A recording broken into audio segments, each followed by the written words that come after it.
رمضان المبارک کے اعمال میں سے ایک عمل اعتکاف کا عمل ہے۔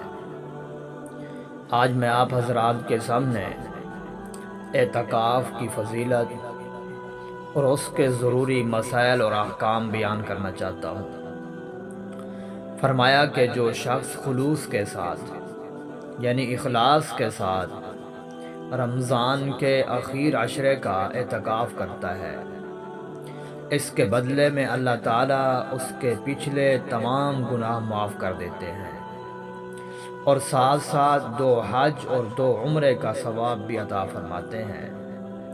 نیز فرمایا کہ 40 دن تک سرحد اسلام کے محافظ کا درجہ بھی حاصل ہوتا ہے، اور جو 40 دن تک سرحد اسلام کی حفاظت کرتا ہے، اللہ تعالیٰ اس کو گناہوں سے اس طرح پاک کر دیتا ہے جیسے نیا پیدا ہونے والا بچہ گناہوں سے پاک ہوتا ہے۔ تو بالکل اسی طرح رمضان المبارک کے آخری عشرے کا اعتکاف کرنے والا آدمی بھی گناہوں سے بچے کی طرح پاک صاف ہو جاتا ہے۔ اعتکاف کی اقسام: نمبر 1، اعتکاف واجب۔ یہ نظر کا اعتکاف ہوتا ہے، اس کے ساتھ روزہ رکھنا بھی لازم ہوتا ہے، یعنی اعتکاف بغیر روزے کے نہیں ہو سکتا۔ نمبر 2، اعتکاف سنت۔ یہ رمضان المبارک کے آخر عشرے کا اعتکاف ہوتا ہے۔ یہ اعتکاف سنت مؤکدہ علی الکفایہ ہے۔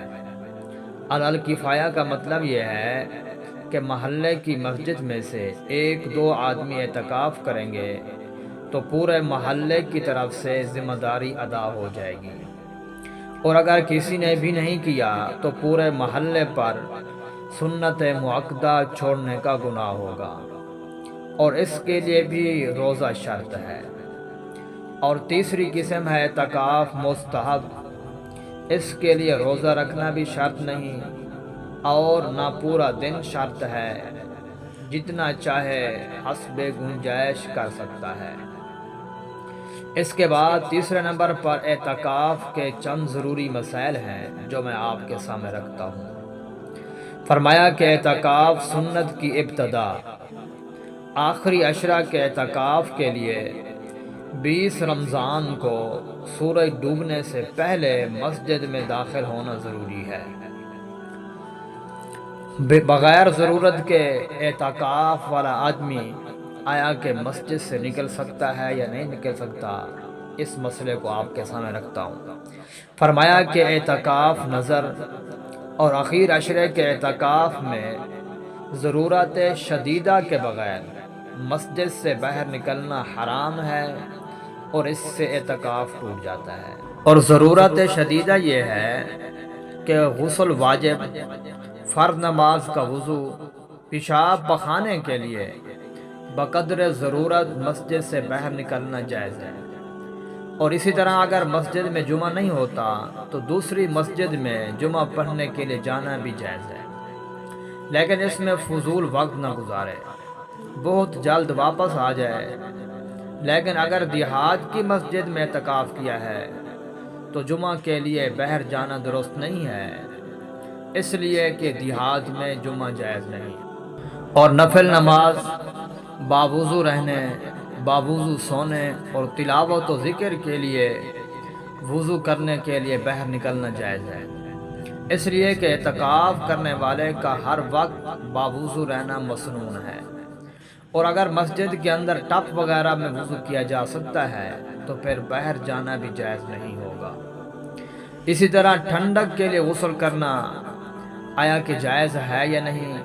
فرمایا ٹھنڈک کے لیے غسل کرنے کے لیے باہر نکلنا جائز نہیں، اگر نکلے گا تو اس کا اعتکاف ٹوٹ جائے گا۔ اسی طرح فرمایا کہ مسجد کے اندر اگر ٹب وغیرہ رکھا ہوا ہے اور غسل کرنے سے غسل کا پانی مسجد میں نہیں گرتا تو اس میں ٹھنڈک حاصل کرنے کے لیے غسل کرنا، نفلی وضو کرنا جائز ہے۔ دوسری مسجد میں قرآن سنانے کے لیے جانا ہے تو اگر اعتکاف کے وقت اس کی نیت کی تھی تو جائز ہے، وگرنہ جائز نہیں ہے۔ اسی طرح احتلام ہو گیا ہے تو پھر کیا ہوگا؟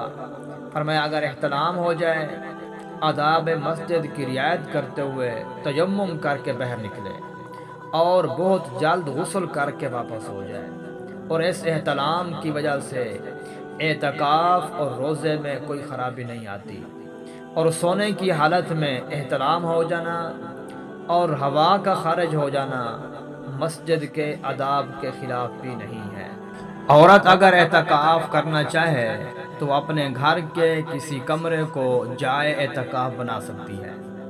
وہ کمرہ اس کے لیے مسجد کا حکم رکھے گا، یعنی اس کمرے سے بغیر ضرورت باہر آنا یہ اعتکاف کو توڑ دے گا۔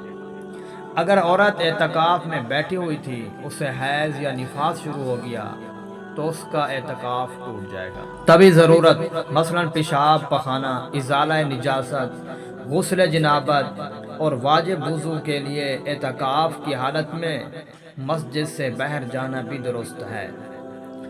شرعی ضرورت مثلا جمعہ کی نماز پڑھنے کے لیے مسجد سے باہر جانا، جبکہ معتکف یعنی اعتکاف کرنے والے کی مسجد میں جمعہ نہ ہوتا ہو تو اعتکاف کو یہ بات نہیں نقصان دیتی۔ اسی طرح اضطراری حالت میں یعنی مسجد میں آگ لگ جانے یا مسجد کے گر جانے کی وجہ سے مسجد سے باہر نکلنا یہ جائز ہے، اعتکاف پر کوئی اثر نہیں پڑتا۔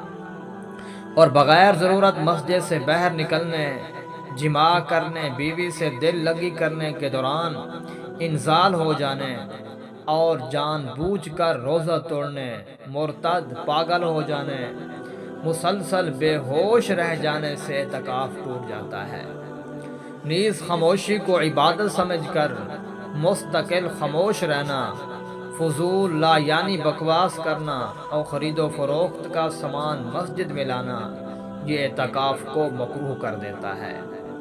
اگر اعتکاف کرنے والے کے گھر سے یا کسی اور جگہ سے کھانا وغیرہ آنے کا نظم نہیں ہے تو وہ حسب ضرورت غروب کے بعد کھانا کھانے کے لیے اپنے گھر جا سکتا ہے، اس لیے کہ یہ بھی طبی ضرورت میں داخل ہے۔ اگر معتکف پہلے سے باوضو ہے تو وضو علی الوضو کے لیے اس کا مسجد سے باہر جانا درست نہیں ہے، اگر باہر گیا تو اس کا اعتکاف ٹوٹ جائے گا۔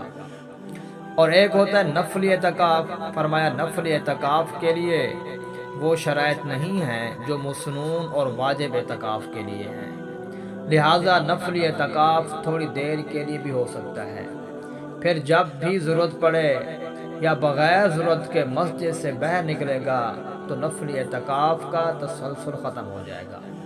چنانچہ علماء نے لکھا ہے جو شخص بھی مسجد میں کسی عبادت کے ارادے سے داخل ہوا تو اسے چاہیے کہ وہ اعتکاف کی نیت کر لے کہ جب تک میں مسجد میں رہوں گا اعتکاف سے رہوں گا۔